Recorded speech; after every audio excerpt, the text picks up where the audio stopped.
Thank you. How's it all going? You all right? Having a good night? Yes. Yeah, good. Yeah, tonight I would like to talk about... This is actually my first time at White Hart, so I've done a few other pubs in the area. This is my first time here, and so I hope that you all laugh at my jokes. If you don't, you have to buy me a pint, basically. Good one.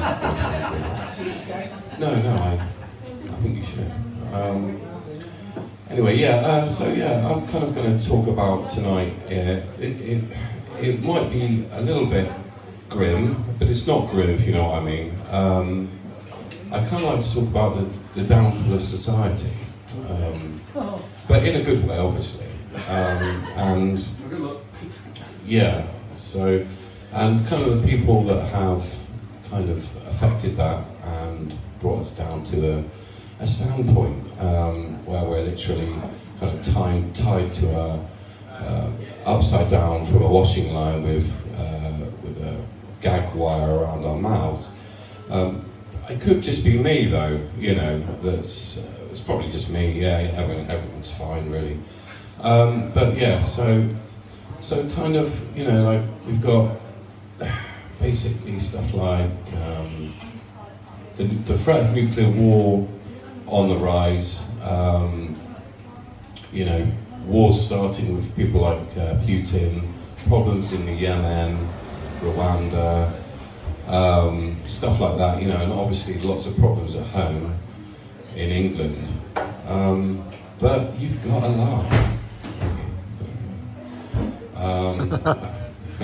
Thank you. I'd just like to welcome my friend there, Casper. He's a good friend of mine, and he follows a program called This Country. I don't know if anyone's seen it. Yeah, very funny program set in Gloucestershire. Yeah, really good stuff. And so. Kerry! Kerry! Yeah, Kerry. What are you doing, Kerry? Shut up, Casper. Shut up. So yeah, so we've got this kind of a bit of an issue with the nuclear war thing, and you know it's a bit worrying. So you know we've got like kids being basically given kind of life insurance. You know, I mean, you know, just when you get to school, kind of don't. This could be your last day. You know, don't insult any of the teachers, okay, and do not eat the baked beans because we'll need them for rationing, you know, at some point. So that's great, isn't it? And yeah, so there's that. What else? And yeah, so I don't know if I promised myself. I thought, well, the White Hart is a very good place, and there might be a few Tory people who vote Tory here. But I think even the Tory voters probably recognise that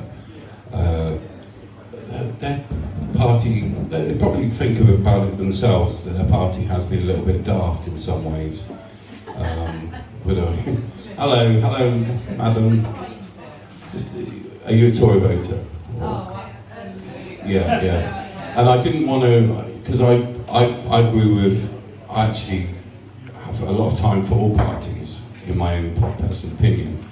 And I think that even Tory voters probably would admit that their party has been a little bit daft. Yeah, just a little bit. You know, problems like that. And I think, you know, like, the country's kind of, it's a bit of a standpoint. I think a lot of people are struggling. A lot of people are, for instance, not finding hospital beds for the night, stuff like that. Or big businesses grow. You know, big businesses grow, building something really big while over a block of flats while people are sleeping. You know, which isn't good. Stuff like that. That's just an example. But yeah, the Tory party. What else? Yeah, the police, that's another thing. The police, they always seem to be everywhere, don't they, Casper? Isn't that right? Yeah. They seem to be everywhere. Somewhere. They're always there, kind of outside somewhere, you know, like they're almost like there's trouble, but they're always looking for trouble. Would anyone agree with that? You know, which kind of compounds things. I think, you know, they could be wandering about. Someone could be they could be in Glastonbury, for instance, and a guy called Gerald. Oh, a guy called Gerald. That's a song, isn't it? That's a guy called Gerald. Yeah, a guy called Gerald. Could be walking along and complain about the road being the wrong way around or not straight enough or something, and gets fined £100. It's terrible. The other day, I was in a cafe and the police came in and did me for not being in the right cafe. It was quite embarrassing, actually. So, you know, police aren't great, are they, really? But, you know, they do a reasonable job, and I suppose they're just carrying on as usual. Yeah, so, is everyone alright? I know this is different, me doing comedy. Let's have some feedback. Anyone think I'm crap? Anyone think I'm alright? You know?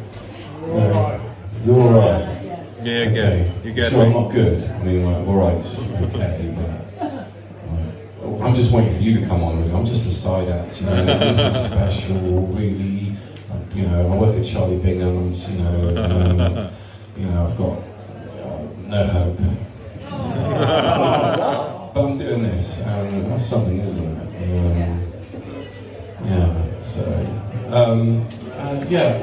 Okay, so we've talked about a few things. I'd like to talk about, just a little dwell on,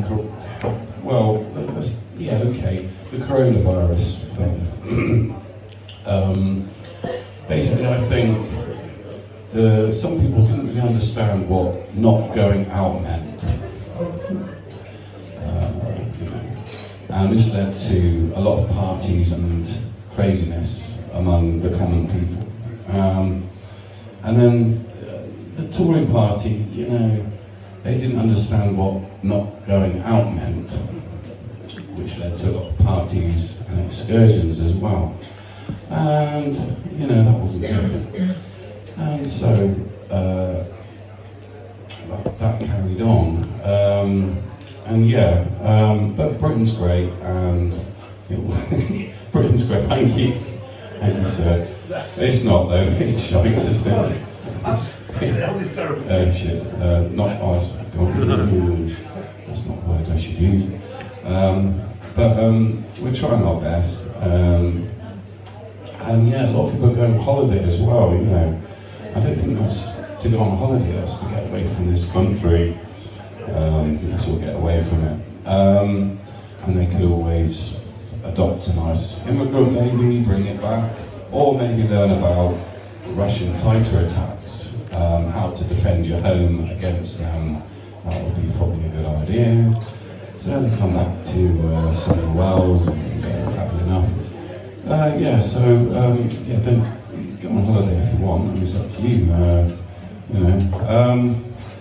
So that's good. But yeah, I mean, I love Britain, and I will always support Britain, and I will do the right thing, like shouting people at bus stations, walking in front of cars, all the things we all do to keep this Britain great and fantastic. I've been Rory Meek. Thank you for your time. Take care. Goodbye. Rory Meek, everyone.